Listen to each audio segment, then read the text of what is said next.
me a Parsha story.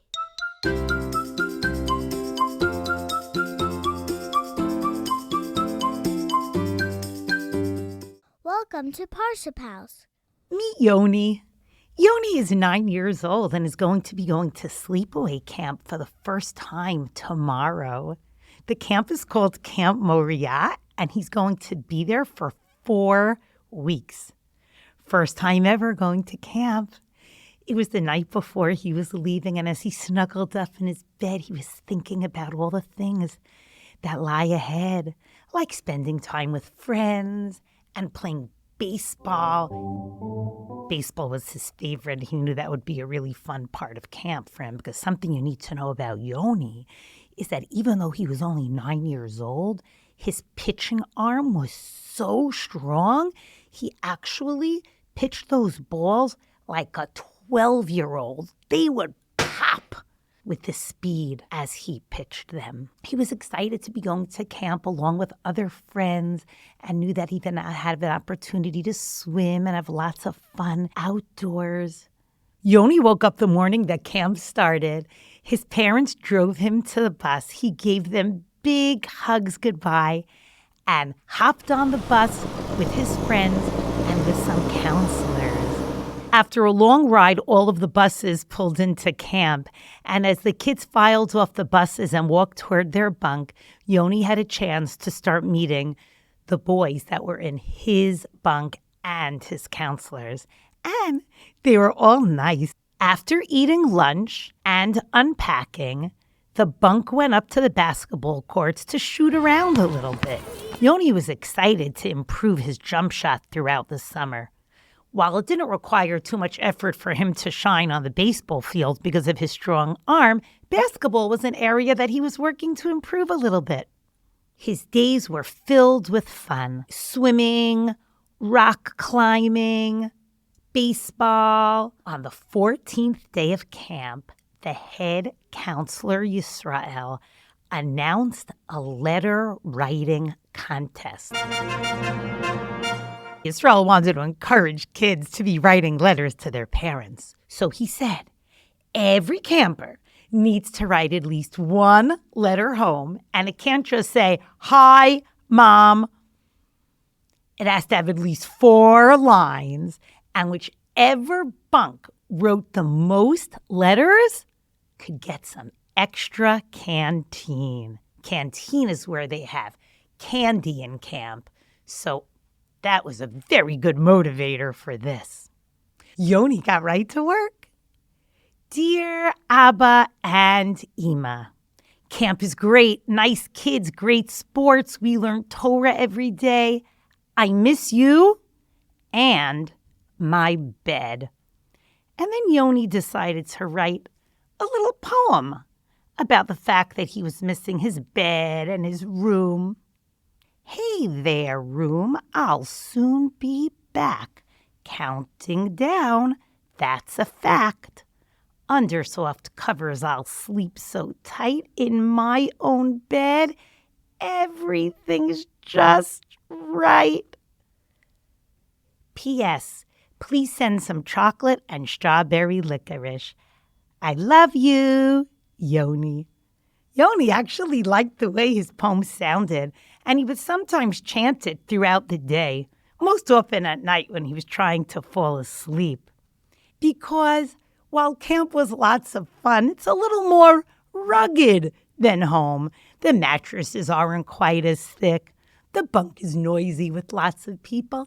It's not the same as sleeping in your own room. It's not worse, it's just different. And one thing that Yoni missed about home was his bed and his room. Well, a week later, Yoni received a letter back from his parents. Dear Yoni, you're quite the poet. We are glad that you're enjoying camp. How often do you get to play baseball? The house is quiet and we miss you. Bubby sprained her ankle badly while she was exercising. She's a trooper, hobbling around with crutches, even managing steps. Baruch Hashem, it's not anything too serious, but we're sure that a letter from you will lift her spirits. She'll be happy to see you the day you get home next week. You arrive home on Friday, and she'll be staying with us for Shabbat and then for 2 more weeks until her ankle is fully healed. We love you, Abba and Ima. Yoni really liked getting mail from home. He decided that he would write a letter to his bubby right away to wish her a refuah shalema and to tell her a little bit about camp. Dear Bubby, how are you feeling? I'm so sorry that you hurt your ankle. And then he put his pen down and stopped writing for a moment. He was struck with a dilemma. What should he do? He was going to be arriving home from camp on Friday, as his parents wrote in the letter, and Bubby was going to be joining them. For how long? For 2 weeks. Now, Bubby usually sleeps downstairs in the guest room. My parents wrote in the letter that she is managing with crutches and even hobbling up steps. The guest room is so far from my parents' room, and I'll have been away for so long, for a whole month in camp, and I don't really like sleeping in that guest room, but it would be so much better for Bubby to be upstairs so she wouldn't have to manage the steps. But I really want to sleep in my own bed. I love my room and my bed so much, and I've been dreaming about being under those soft covers, sleeping so tight, because when I'm in my own bed, everything is right. What should I do? Can I do it? Can I do it? Can I do it? Yes, I can. Yoni picked his pen right back up. I miss you, Bubby, and my bed. I'm so excited to see you when I get back next week, and I wrote this poem just for you. Bubby, your ankle hurts. You need your rest. You can have my room. It's truly the best. On the couch, I'll sleep without a fuss. As long as you are comfy, that's a must. Counting down the days until I get to see you, Bubby. Hope you might have some strawberry and chocolate licorice for me when I get back. Love you, Yoni. Yoni looked at his poem, and he felt that really good feeling of satisfaction of having made a good choice. It was the day before camp was over, and Yoni received another letter from his parents, probably the last one for the summer. Dear Yoni, we're counting down the days until you get home. We have a feeling that you may come home from camp with a trophy for sports, perhaps baseball. We want you to know that Bubby received your letter and read it to us. Your poetry is getting quite good. The fact that you offered your bed to her for this Shabbat and for the time that she'll be staying in our house so that she could be upstairs is something that should make you feel proud. After all, you haven't been in your own bed for so long, and the day you get back from camp, you're giving your bed away. That's what we call good sacrifice, and in our eyes is worth even more than any trophy or anything that comes easily to you. That night, the last night of camp, after the banquet and after all of the goodbye celebrations, music, singing, dancing, and awards ceremony, Yoni did receive the trophy for Best Baseball Player. When he got into his bed, which wasn't so comfy, before he said Shema, he was thinking in his head, hey there, room, I'll soon be back. Counting down, that's a fact. Under soft covers, I'll sleep so tight. In my own bed, everything's just right. He smiled to himself and continued, Bubby, your ankle hurts. You need your rest. You can have my room. It's truly the best. On the couch, I'll sleep without a fuss. as long as you are comfy, that's a must. In Parashat Tetzaveh, we learn about the fact that the Kohanim wore 4 special clothes, and the Kohen Gadol wore 8 of them. One of the special things that the Kohen Gadol wore was called the Choshen Mishpat. It was square and folded.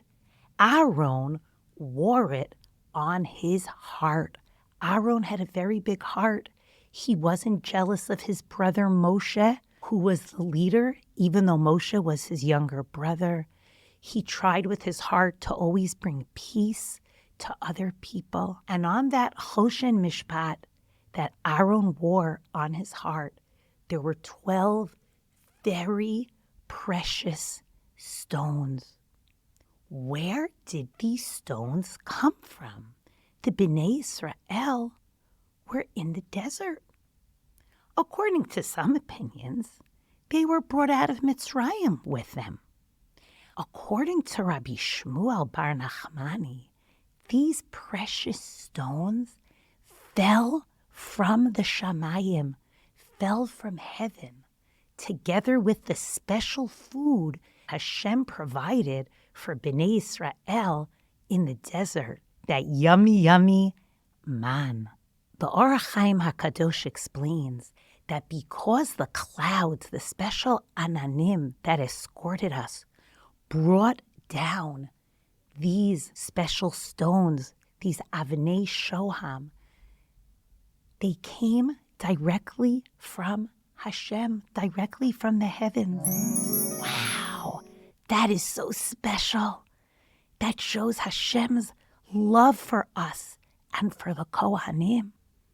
But the fact that these stones came from Shamayim, came down from the Ananim, came down with the man, they didn't require Torach or Yigiyah. They did not require sacrifice or effort. They came very easily. It didn't require stretching. And the Orach Chaim explains that's why they're listed last in the order of all of the things that were brought in last week's Parsha. So we see that the Choshen that the Kohen Gadol wore carries the stones that were miraculously brought to us. They were special and they were beautiful. And in life, things that require effort are even more special. That is why the other donations to the Mishkan are listed earlier than these magnificent stones. In our lives, we all have things that come easily to us, different talents. Somebody might be very good at drawing, and somebody else at math, somebody else at reading, and somebody else might be fabulous at basketball. Something we learn from these stones is that there are gifts that are given directly to us, and those are beautiful and wonderful. And then there are gifts that we have to develop and that require even more effort on our part. Yoni did not need to exert a lot of effort to play baseball well. For Yoni, the sacrifice that he made of sharing his bedroom and his bed and giving it to his grandmother to sleep in, wow, that exertion, that effort shows a lot for Yoni. And I hope that this lesson that we learned from this week's Parsha of the importance of extending ourselves and stretching ourselves in areas that might not be so easy for us is something that we can integrate into our lives. And may our efforts to do so serve as a zechut for our beloved Chayalim and our brothers and sisters in Israel. Shabbat Shalom.